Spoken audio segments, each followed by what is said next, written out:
Quiero compartir algo que no me ocurrió a mí, pero sí a mi tío, y en menor medida a mi papá. Vivimos en un pueblo bien escondido en la Sierra de Guerrero. Es un lugar muy peligroso desde estos últimos años. Nadie de fuera viene por aquí. Hace poco mi tío fue para Chilpancingo a dejar una mercancía de la que hace y se regresó en el autobús. Uno de esos ya estartalados que apenas andan, pero que quién sabe cómo llegan hasta acá. No les faltaba mucho para llegar al pueblo cuando el chofer se detuvo de pronto, y así de la nada empezó a rezar. Los pocos pasajeros que iban se alertaron. Pensaron que eran asaltantes o algo así en el camino, pero cuando se acercaron al chofer se dieron cuenta de que frente al autobús, a unos metros, a la mitad de los dos carriles, había algo tirado. Un ave, decía mi tío. Parecía un ave enorme, como si fuera un cóndor. Así de larga se le veía el ala que tenía hacia arriba. Estaba enorme, y así como había caído les impedía pasar sin tener que pasarle por encima. Aún se estaba moviendo. El chofer se rehusaba a hacerlo. «Hay que bajar y moverla», dijo una señora mientras abría la puerta del autobús. Aquella viejita de apenas unos 50 fue la primera que se animó a bajar, antes que todos los hombres que venían. Era muy de noche. Ya no pasaba ningún otro vehículo por ahí. «¡Santísima Virgen!», exclamó la señora desde abajo. «Vengan, por favor. No es un ave. No es un ave». Dice mi tío que se bajaron el chofer, dos hombres más y él.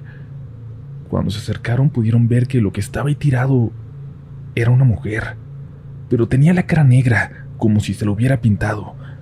No se le veían los ojos. Era una mujer, pero en vez de brazos tenía alas. Parecía tener alas.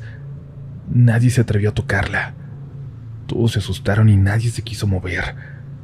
Nuestra casa está muy cerca de ese lugar, antes de entrar al pueblo, así que mi tío dijo que iría por ayuda, que lo esperaran, que se iría corriendo. Le pasó a unos metros a esa cosa. Dice que sintió que volteaba a verlo, que de reojo él vio cómo movió la cabeza. Llegó corriendo a la casa. Eso yo lo recuerdo muy bien. Algo le dijo a mi papá y él se fue con él y no nos dijeron nada a nosotras.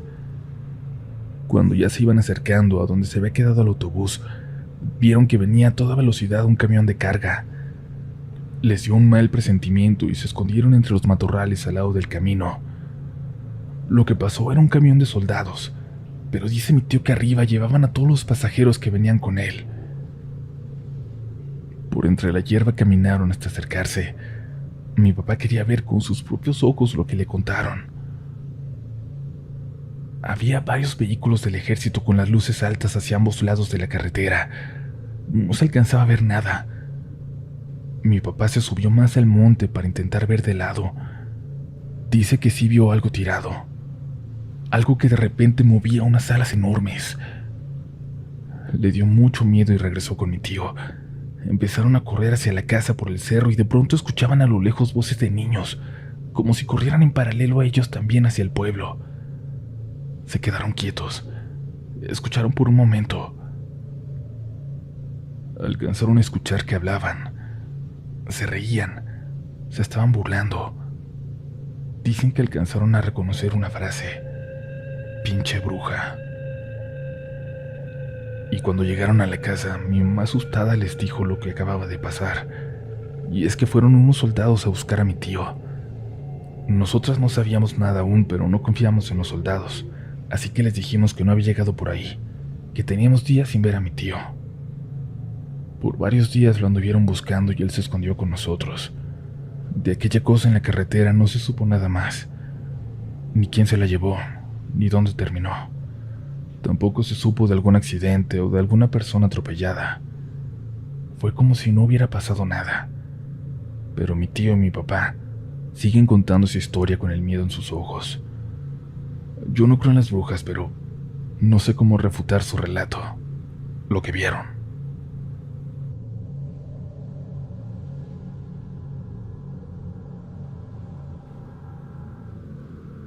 Hace poco descubrí relatos de la noche, buscando experiencias parecidas a la mía.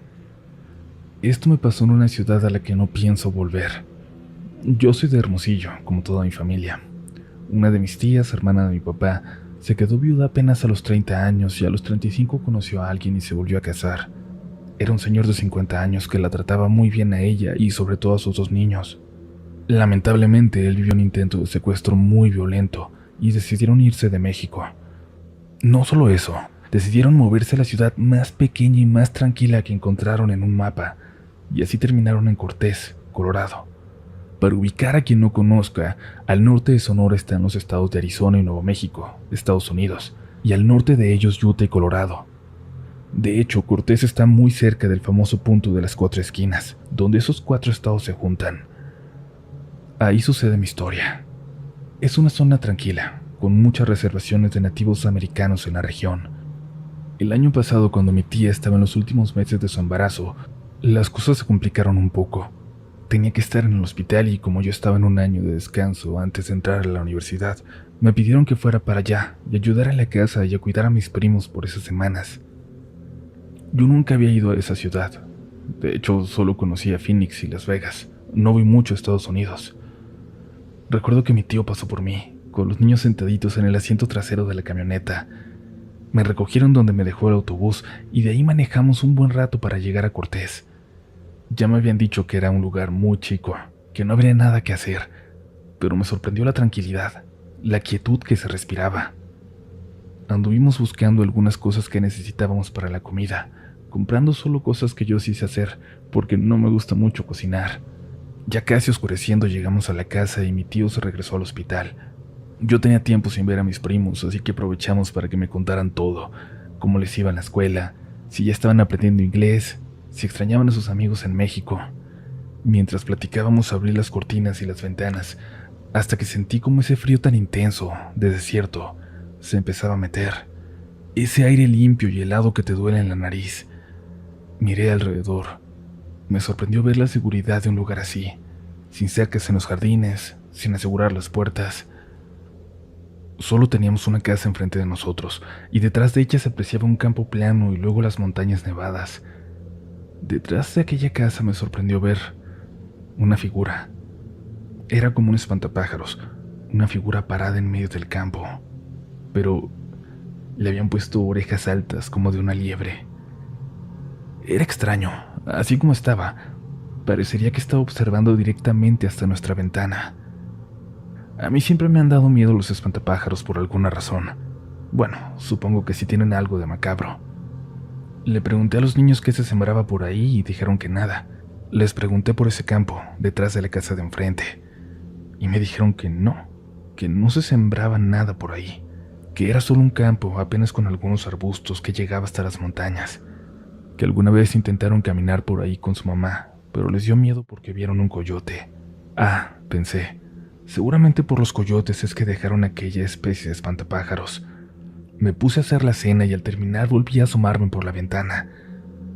La oscuridad ya había cubierto por completo aquella figura, y qué bueno, porque de verdad empezaba a sentir que me estaba mirando. Por la mañana me asomé de nuevo y ya no la vi. Me pareció muy raro, así que le pedí a los niños que me acompañaran a caminar. Pasé justamente por donde la había visto, donde la había creído ver.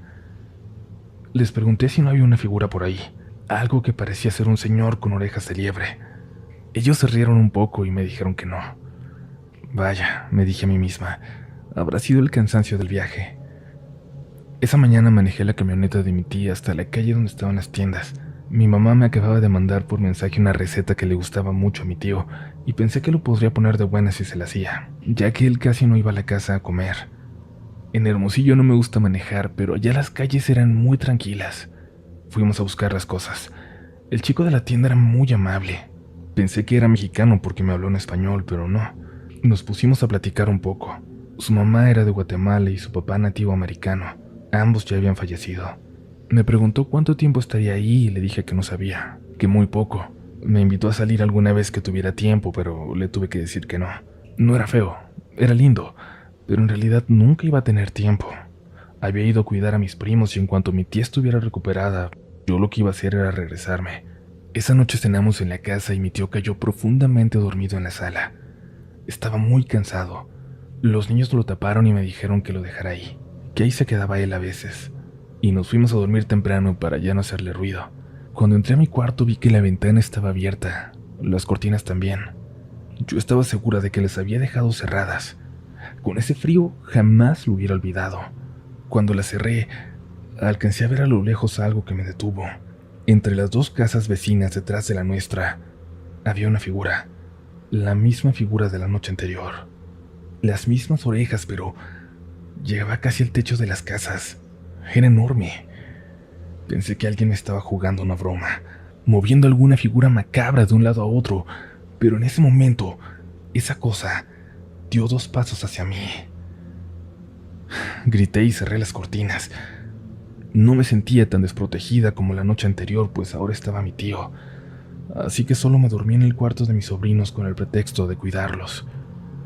Por suerte, las siguientes noches mi tío se quedó con nosotros.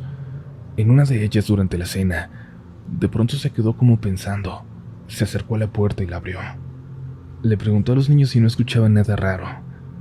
Yo lo único que podía escuchar era el sonido del viento. Los niños le respondieron casi al mismo tiempo que no se escuchaban los coyotes. Le dijeron que no se escuchaban desde el día en que yo llegué, que quizás los había espantado. Se rieron, pero algo me hizo sentir que había algo más allá afuera, que había alejado a los coyotes de ahí. Esa misma noche le hablaron a mi tío del hospital. Era una emergencia y salió a toda velocidad.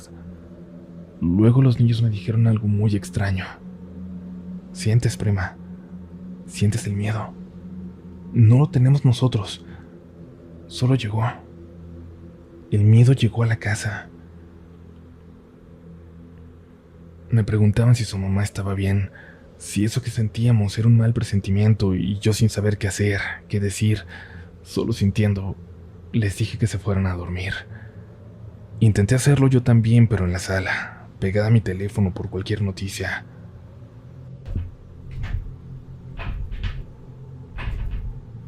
Entre sueños quería escuchar algo que venía de mi cuarto, pero me sentía muy cansada. Seguía dormida.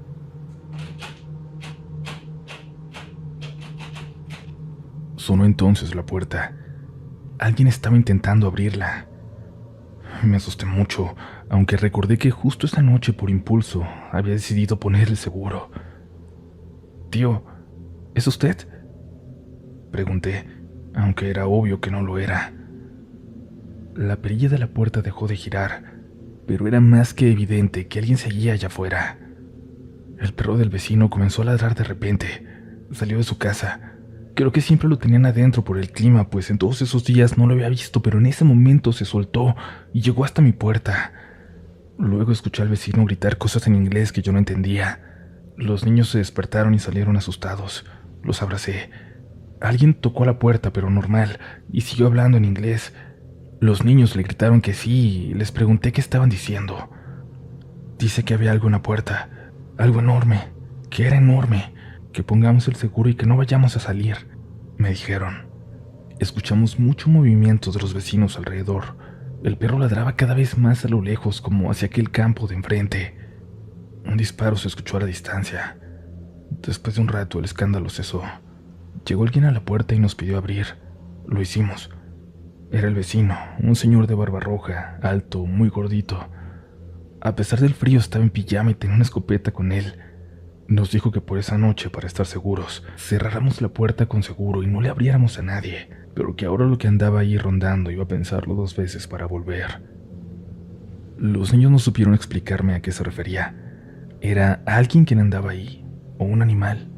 Ellos solo dijeron que el señor se había referido a eso como un it, probablemente un animal.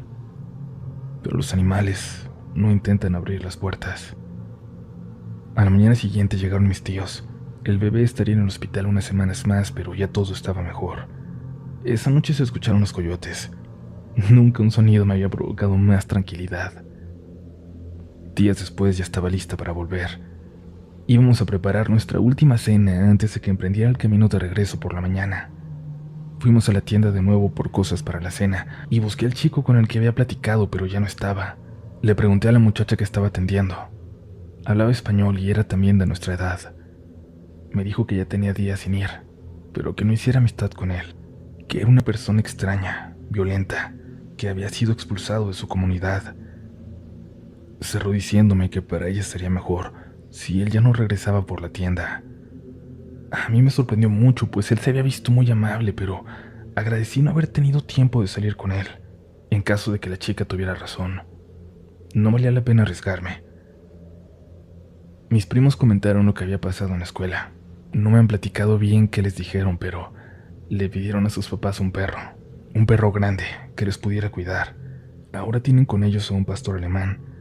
Dicen que a veces, cuando no se escuchan los coyotes, el perro se sienta frente a la ventana, mirando hacia aquel campo, donde vi a la silueta mi primer noche ahí, que observa atento hacia la distancia, en silencio.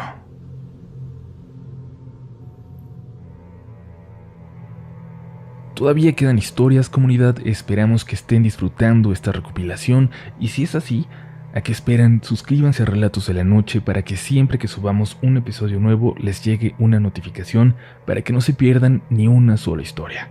Y claro, síganos en nuestras redes sociales donde siempre estamos en contacto con ustedes.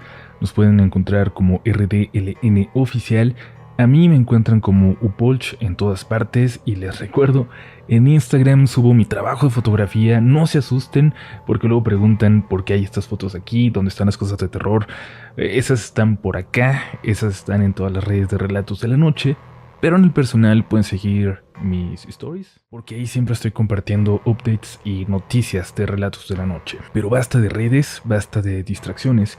Es momento de continuar porque nos queda una historia muy buena en este episodio. No te vayas, no vayas a prender la luz. Escucha. Por acá en el pueblo hay mucha gente muy ignorante todavía. Gente que se cree todos los cuentos. Todas las historias de brujas y fantasmas que las viejitas de por aquí inventan para hacérselas interesantes. Cuando dijeron que andaba un nahual por la zona, que se andaba robando animales, mi papá y yo pensamos que seguramente era algún ladrón, el hijo de alguna de esas señoras quizás, que se inventaba una historia para que no lo fueran a buscar. Con el paso de las semanas fueron muchos los animales perdidos y la gente del pueblo se organizaba para cazar al nahual. Mi papá me dijo que eso no iba a terminar nada bien. Por las noches hacían guardia en las entradas del pueblo y en los caminos, pero siempre se terminaba por perder algún animal. Escuchaban la chilladera y el escándalo y se iban todos a buscar, pero nunca daban con nada. Se empezaron a perder animales cada vez más grandes. Ya no solo eran gallinas, ahora eran chivos, becerros, ovejas. Una noche se la pasaron en el monte los condenados. Las viejas se fueron con ellos. A lo lejos escuchamos muchos disparos. Mi papá se preocupaba mucho, esperando que no se fueran a lastimar entre ellos. Como a la 1:30 escuchamos que regresaban triunfantes. Mi papá se salió para ver qué pasaba y le presumieron que se habían echado al nahual, que le dieron, que lo vieron caer un barranco. Era como un lobo, pero enorme, le dijeron. Por la región no hay lobos. A mi papá se le hizo raro y les preguntó bien la ubicación. Respetan mucho a mi papá. Él les dio clases en la primaria, casi todos ellos, y si no él, mi mamá, que murió muy joven cuando yo era niño. Mañana vamos a ver qué fue lo que mataron. Me dijo, y sí, aquel sábado temprano, después de desayunar, nos fuimos caminando al monte. Casi una hora después logramos dar con el lugar. En efecto, al fondo del barranco había un animal enorme tirado, evidentemente muerto, ya con sopilotes alimentándose cerca de él. Pero escuchamos también llanto, como de cachorros. Nos pusimos a buscar por dónde bajar. Tuvimos que rodear kilómetros hasta encontrar un lugar apropiado para hacerlo de forma segura. Era una caída profunda la de aquel barranco, y había varias cuevas que servían de refugio para animales. Al llegar espantamos a los sopilotes y revisamos el animal. Era un perro. Enorme sí, pero un perro. Mi papá creía que era Lobita, la perra de don Matías. Cuando el señor murió le vaciaron la casa y la perra quedó desamparada. Era una cruza de pastor alemán con alguna otra raza que la había hecho enorme. Su color negro y su mirada intensa intimidaba. Nadie del pueblo la adoptó. Todos la corrían de sus casas. Un día se subió al monte y ya no volvió. Viéndola bien, mi papá ya estaba seguro de que era ella. Luego volvimos a escuchar los llantos, los cachorros. Después de un rato ubicamos de dónde venían. Estaban en una cuevita. Apenas cabía, pero me metí. Y al fondo estaban los pobres, todos flaquitos, todos desnutridos. 3 perritos pintos, 2 machos y una hembra. Los saqué como pude y mi papá los guardó en su morral. Era como una señal. Nuestra perra acababa de tener cachorros y de los 6 que nacieron solo uno había quedado vivo y estaba muy débil el pobre. Aquellos cachorros que encontramos solo iban a sobrevivir con la leche de la perra y mi papá pensó que más que el destino era nuestra obligación ayudarlos. Al fin y al cabo, la ignorancia de la gente del pueblo, la ignorancia y el miedo habían matado a su mamá. Para cuando logramos salir del barranco ya se nos había ido el sol. Nos quedaban pocos momentos de luz, así que apresuramos el paso. Escuchamos el chillido de un animal a lo lejos. Parecía un becerro. Lo que sea que se anda robando animales. Aquí sigue, dijo mi papá. Le dije que había que ver si podíamos averiguar de qué animal se trataba, y a regañadientes aceptó. Él también tenía mucha curiosidad, aunque sin duda se sentía el peligro en el aire. Se hizo de noche. Los perritos ya ni lloraban. Yo creo que se habían quedado dormidos del hambre. Después de unos 20 minutos llegamos a un risco. En él, a unos 40 metros, vimos algo. Algo que estaba sentado de espaldas a nosotros. Cuando el viento le llevó nuestro olor a aquella cosa, volteó. Parecía un perro, pero con la cara larga, como nunca antes había visto en uno. En un movimiento se dio la vuelta y se sentó de frente a nosotros. Según yo, no nos podía ver a esa distancia, entre tanto arbusto, pero parecía ver directamente a nosotros. Una corriente de viento nos pasó por la espalda. Me heló la sangre. Aquella cosa en el risco se puso de pie, pero no como un perro o un lobo, como un animal. No, sus rodillas estaban al frente como las de un humano. Era enorme, y en 2 patas empezó a caminar hacia nosotros. Empezamos a correr. Yo iba esperando a mi papá, que apenas podía correr con su pierna mala. Tomé a los perritos y le ayudé. Lo que sea que andaba en el bosque nos seguía de cerca y nos pudo haber alcanzado de haber querido, no tengo dudas. Logramos llegar a salvo a casa aquella noche. Los perritos pronto crecieron fuertes con la ayuda de nuestra perra. Por casi un mes, lo que fuera que rondaba el pueblo se llevó animales, todas las noches, pero la gente ya no fue por él. Se contaban historias de algo enorme que se escondía entre los árboles, que se paseaba por las calles del pueblo y los perros lloraban de miedo. Sus visitas se repitieron por 5 años más. Desde la última semana de septiembre hasta terminar octubre, algo bajaba del monte y se llevaba animales cada noche. La gente ya nunca se animó a ir a buscarlo. Todos los perros lloraban de miedo, excepto los nuestros, que crecieron enormes y bravos como su madre. Se ponían a gruñir y ladraban a la puerta.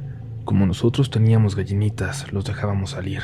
A nosotros nunca se nos perdió una. El último año que se perdieron animales, el último hasta ahora, dejamos salir a los perros una noche. Salieron disparados hacia el monte.